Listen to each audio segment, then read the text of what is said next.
Los Angeles was recently named one of the top cities to watch in 2025 for real estate and infrastructure growth by multiple national reports. And honestly, with the amount of development money being funneled into the city, it's easy to see why billions of dollars are being invested into LA right now. Everything from massive transit projects to new housing strategies to major cultural attractions and even brand new waterfront destinations like what's happening over in San Pedro by the harbor. It's not just about making LA bigger, it's about making it better and more connected. So in this video, I'm going to break down everything that's new and coming soon to Los Angeles here in the year of 2025 and into 2026 and beyond. And if this is your first time on my channel, my name is Darren Kriz. I know this city like the back of my hand. So whether you're thinking about making a move, investing in Los Angeles, or relocating from somewhere else, I have a real estate team happy to help you guys and assist you with whatever questions you may have, whether it's about real estate or any specific neighborhood in Los Angeles. We can guide you in the right direction. First, let's talk about public transit updates. We're getting some huge expansions here in 2025, and that's not only because of the Olympics that's happening in a few years, but this could make a decent dent when it comes to LA traffic, and I know how much you guys hate LA traffic.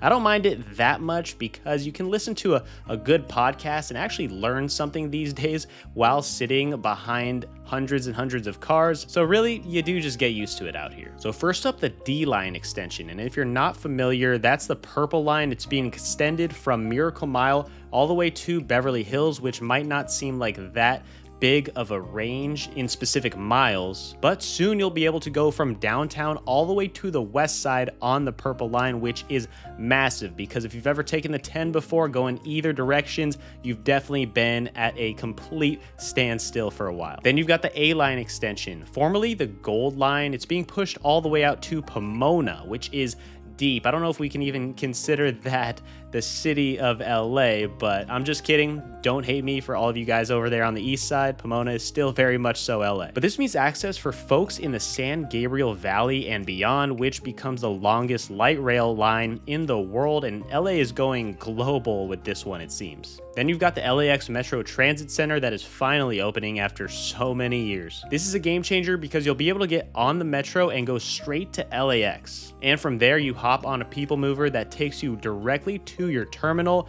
making it much easier to travel in and out of LA with their public transportation system. So I guess no more $80 Ubers to and from the airport, which is already a headache in itself. I mean, you guys know how it is having to take the LA exit or walking all the way to where you have to take the Ubers. I mean, don't even get me started on that. My head's already spinning. So for those in the San Gabriel Valley, keep an eye out for the Foothill Extension Phase 2B. It's going to link Azusa to Pomona in 2025. This should ease a ton of traffic and give people a real commuting option. But let's get into housing and real estate. Because of everything going on in the economy right now, with the stock market currently tanking and the housing market at sort of a standstill, interest rates are slightly going down, which is definitely good to see. But the city just launched something that is called Small Lots, Big Impacts, which is focused on building starter homes on smaller city-owned lots. Think in places that have been sitting vacant for multiple years, and we're talking thousands of potential homes here. Then there's this wild project over in Baldwin Village where they're literally building affordable housing on top of a Costco. And this is going to be over 800 units, but a majority of them are reserved for low-income housing. But they're adding things like a rooftop and a gym up there. So you can go to Costco and easily just take the elevator up without having to make 20 trips to and from the store. Just that in itself is a win. That would probably sell me on living in any apartment building, just how close your car could be to your unit when going to and from getting groceries. Again, just another headache, also another first world problem. So in downtown LA, we're seeing major changes as well. The Olympic and Hill Tower is rising, which is a 54-story glass building that's bringing high-end residential and retail to the heart of downtown LA, which is expected to be done this year. All right, let's talk about the West Harbor project in San Pedro. I know this is the big one for most Angelinos, and it's really exciting because, in my opinion, what's exciting about it is that they're building a massive amphitheater right on the water, which is something LA definitely needs. They're redeveloping the Ports Ocal Village into a massive new destination with restaurants, shops, a mile-long waterfront promenade, and the amphitheater is going to have about 6,200 seats. They're also putting up a Ferris wheel, apparently 3 times bigger than the Santa Monica Ferris wheel. Now just imagine Santa Monica Pier having an amphitheater at the end of it. Now that is kind of what this waterfront project is going to be, and I'm pretty excited to watch some concerts over there down in San Pedro. It's going to give you a reason to actually visit, which is what they want. They want it to be a tourist destination over by the Long Beach, San Pedro area, which if you live in Los Angeles, if you live in the valley, in the city, you're really never going down south that direction for any reason. And then also the San Pedro Fish Market is coming back, which is a 55,000 square foot spot that they're building. Okay, now for the people that are into tech, culture, lifestyle, there's a lot that's coming your way, such as Data Land. This is supposedly going to be the first museum dedicated to AI art. Now, what does that even mean? Honestly, I don't even really know. But it's set to open in 2025 near the Broad Museum, and this might be something that people are going to want to check out, explore, and experience for the first time, because how many AI art museums are there right now? Maybe in 10, 20 years, they're going to be all over, but downtown LA is really trying to make moves to become one of the first. All right, let's talk about Elon Musk. I know it's a big controversial topic these days, but he's building a Tesla diner and drive-in movie theater in Hollywood. I hope this is accurate after doing my research, because that sounds super fun and I definitely will be attending. It's styled like a retro 1950s diner with EV charging stations and big screens playing old school Hollywood films. It's gonna be open 24 hours, so just think of when you have to charge your Tesla, plug it in, and then you can watch a Hollywood film. I guess it's better than just scrolling TikTok while you're sitting at a charging station. Okay, moving on from all of that fun, beyond the glitz, the glamour, the entertainment, LA is trying to get smarter and more sustainable as well. After the wildfires that devastated the Palisades and the Eaton fire over in Altadena, there's been a big focus on rebuilding smarter. If you haven't seen any of my recent videos on the devastating Palisades fire,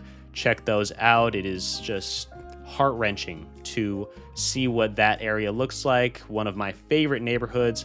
We've done so much business in there when it comes to real estate, the families that we know. It is just so unfortunate that this happened. So there's a design initiative called the Case Study Adapt. They're pulling top architects from all over to make client-resilient homes that actually look good, like mid-century modern meets future-proof. So if you're thinking about rebuilding or investing in a new home, keep your eye out for that. Also reach out to our team. We have the resources to help you guys, guide you in the right direction, get you started on your journey when it comes to buying, selling, or investing in real estate in Los Angeles. Reach out to our team down below in the description. We've helped so many families over the years when it comes to relocating, investing, building, buying a property in the greater Los Angeles area. So we're happy to help you and answer any questions you might have. So moving on, the city's also getting serious about the homelessness problem. They're taking more control about figuring out where the funds are exactly being allocated and holding the service providers accountable. It's not a quick fix, obviously, but at least the system's being tightened up a bit. We just want the leaders to be true to their word and actually do what they say they're gonna do, which I'm very hopeful for because of the transformation we've seen over just the past few months out here. Not only just because of the devastating fires and how everyone is really bonded together to make sure the city gets back to what it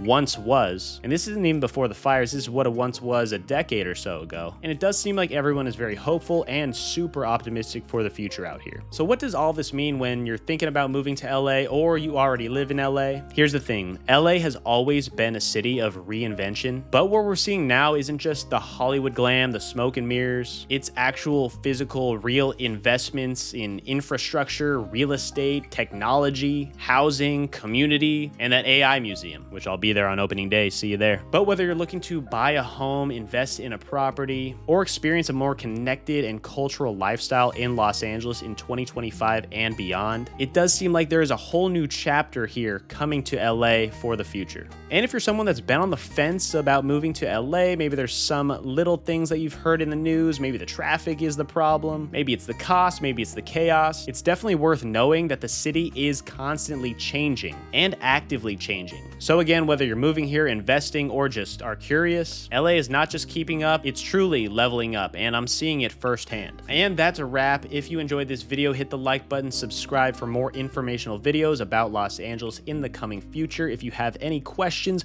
whatsoever when it comes to any neighborhoods in Los Angeles, maybe you're considering a move here, maybe you want to buy a home here, feel free to reach out to our team down below and we'll get you started and pointed in the right direction. And let me know in the comments what you are most excited about when it comes to the revitalization of Los Angeles and the thriving of LA in the future and what's to come out here. There's just a lot of cool things. For me, it's got to be the AI museum or the amphitheater. But once again, thanks for watching. See you on the next one. Peace.